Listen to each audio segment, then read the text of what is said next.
Ini orang-orang yang berjiwa sensitif macam ini, dalam pikiran kita itu sifat negatif, dipersalahkan. Jangan menjadi lilin menerangi orang lain, tapi engkau membakar dirimu sendiri. Betul nggak? Iya. Shalom saudaraku yang dikasihi Tuhan. Assalamualaikum warahmatullahi wabarakatuh. Selamat berjumpa kembali di channel ini.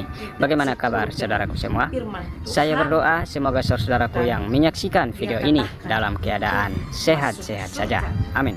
Ya, saudara, di kesempatan ini saya ingin mengajak saudara sekalian untuk sama-sama kita menyaksikan sebuah cuplikan video yang menurut saya cukup mencerdaskan kita dalam beragama dan menarik untuk kita tonton dan kita komentari. Nah teman-teman, sebelum kita komentari, kita tonton dulu videonya berikut ini. Agak mengejutkan dan unik Buya bagi saya dalam diksi kata direndahkan.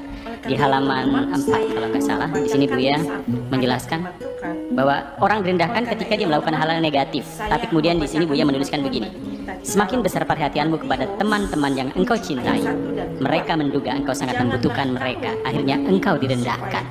Ini sebenarnya bagaimana penjelasannya, Bu? Ya, sampai sekarang Ya. ini orang yang berjiwa sensitif, Ya. yang selalu menolong orang lain yang susah. Ya, seperti yang dimiliki para anbiya, para mursalin, para aulia, para ulama solehin yang hatinya sensitif. Punya makanan satu piring tangga belum makan dibagi dua kok. Nabi Ibrahim itu kalau makan nunggu tamu, kalau nggak ada tamu yang nggak makan.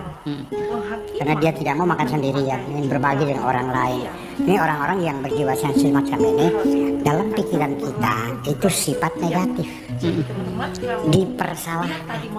Jangan menjadi lilin menerangi orang lain, tapi engkau membakar dirimu sendiri. Betul nggak? Iya.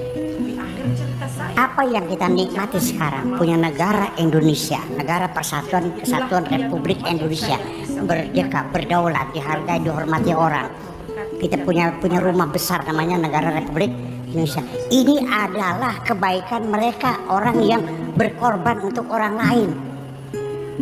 Ya, dia rela dan mengorbankan nyawanya. Ya, kalau dianya mati, anaknya jadi apa? Jadi hati. Istrinya, Jande. dianya mati kan? Kok ada ya orang yang mengorbankan nyawanya untuk orang lain? Pahlawan revolusi, mereka itu mengorbankan nyawanya untuk kita. Jadi kita mendapat kenikmatan punya negara itu jasa mereka. Jadi kenapa kau katakan jangan seperti lilin menerangi orang lain tapi membakar dirimu sendiri? Ketika masing-masing memikirkan dirinya sendiri, kita tidak peduli dengan anak yatim, tidak peduli dengan janda, tidak peduli dengan penyakit menular, tidak peduli dengan pendidikan, kita kenyang sendiri. Itu bagus. Bagus nggak tuh? Sebaik-baiknya orang kafir.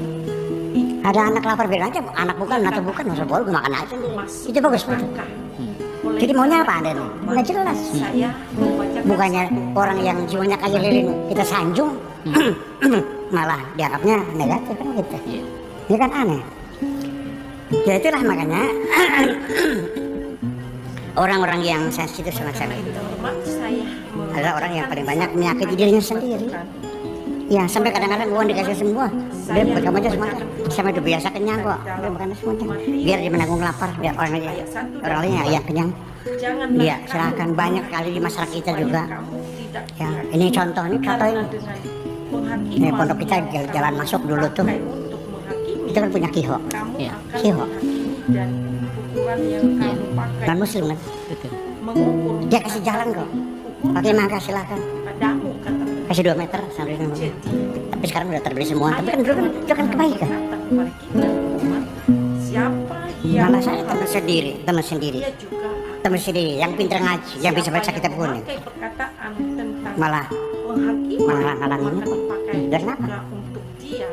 Nah ini persoalan. Jadi kembali bukan kepada masalah agama, ideologi, partai. Ini pada hati pribadi masing-masing. Orang yang hatinya baik, sekalipun nggak sekolah, sekalipun agamanya lain, sekalipun ya baik hatinya. Ya, jangan dikira bahwa orang yang pintar ngaji, ya jadi imam masjid itu hatinya baik, enggak. Ya, saya banyak menyaksikan orang di masjid panitia pembangunan masjid ya, buka saya share kan di jalan kan, setiap malam rapat. Setelah rapat makan, ada sambal goreng, ada dendeng, ada bergedel, ada sate, sudah mewah banget makanannya. Tiap malam katanya, bikin dari mana? Dari sumbangan. Sih, saya bilang boleh rapat tiap malam silakan, tapi teh tubruknya bawa sendiri dari rumah, jangan pakai bawa sumbangan dong. Orang nyumbang buat masjid bukan buat makan kamu. Boro-boro ngasih makan orang, malah punya orang dimakan. Jadi yang bagus mana? Nah, akhirnya dari kita kembali lagi. Ini, kemudian kita sambung lagi pada halaman yang 4, saya bacakan dulu. Tetapi apa yang terjadi atas dirimu adalah sebaliknya. Semakin besar perhatianmu pada teman-teman yang engkau cintai, mereka menduga engkau sangat membutuhkan mereka. Akhirnya engkau direndahkan. Karena saking baiknya selalu dibantu, karena saya selalu membantu orang-orang yang kesusahan, saya bantu. Mau ini saya kasih. Ketika suatu ketika saya tidak ada uang untuk membantunya, saya disalahkan dan mereka marah. Jadi kalau begitu perlu sekali-kali dihentikan dulu kebaikanmu supaya mereka merasakan kebaikan itu. Oleh karena itu teman-teman, perlu gitu nggak? saya membacakan Nah, ini kita kembali lagi kepada diri kita sendiri. Ketika kita selalu menolong orang, apakah ingin menyenangkan Allah atau menyenangkan orang? karena dengan penghakiman yang kamu pakai Begini, saya sendiri juga sampai sekarang menghadapi banyak kesulitan. Saya mengajak orang berdoa supaya dia bersyukur. Kalau orang dapat rezeki, tidak berdoa lagi, ujung-ujung dia tidak mungkin berterima kasih. Karena dia akan mengatakan, aku dapat ini karena banting tulang keras keringat. Tapi kalau berdoa itu mengajak orang supaya bersyukur pada Allah, karena kita pernah berdoa lalu dikabulkan, kita merasa diberi oleh Allah. Ini sangat penting sekali, merasa diberi oleh Allah supaya kita bersyukur kepada Allah. Nah, saya ingin berusaha dengan sekuat tenaga saya.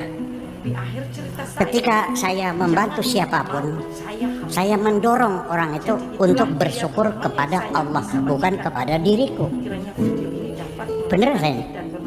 Bener nggak?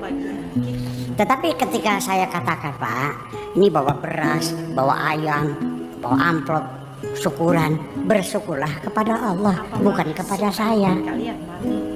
Jawabannya, Pak, ya tapi kan melalui Buya, karena doanya Buya.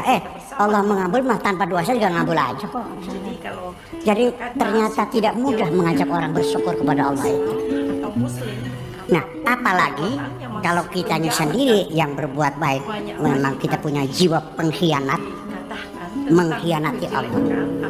Ketika kita menyampaikan kebaikan-kebaikan Allah, kita mengklaim sebagai kebaikan kita, lalu kita marah kepada orang yang kita baiki. Koplok kamu, lupa ya kamu tuh saya bantu sekian ratus juta, kamu tulung tuh sejak dulu, ternyata tulung mentung. Ya, kekecewaan, awas, kekecewaan orang berbuat baik dibalas dengan kejahatan, itu peribahasanya banyak sekali. Itu dari sisi filosofis bahasa, itu berarti ini peristiwa yang terjadi berulang-ulang. Bahasa Jawanya dipai ati grogo. Saya membacakan satu ayat firman Tuhan. Oleh karena itu teman-teman, Air susu dibalas dengan air coba. Kacang lupa kulit. kan benar. Kekecewaan itu karena aku berbuat baik, kamu tidak menghargai.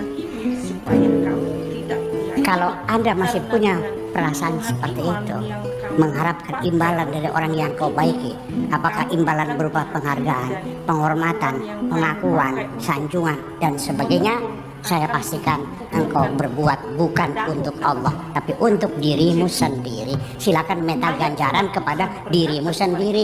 Allah berjanji, wa ma anfaqtum min syai'in fa huwa yukhlifuhu. Apapun yang kau nafkahkan akan aku berikan penggantian apabila kau lakukan untuk Allah. Kalau tidak, silakan bayar sendiri. juga untuk dia. Oke teman-teman, itulah dia cuplikan videonya, dan kita baca dulu beberapa komentar dari netizen ya. Komentar yang pertama datangnya dari Mari Silambo. Buya Sakur jujur kali tidak membuat tafsiran yang menjelekkan agama Kristen. tidak membuat opini yang mencela orang Kristen bodoh menyembah Yesus. Dia tidak mengimani jihad kalau menjelekan Yesus dan Kristen berpahala masuk surga. Muatan dakwahnya tidak menghina Kristen. Karakter begini tak disenangi banyak kawan seimannya. Saya setuju dengan komentar ini. Ya, komentar yang berikut dari user.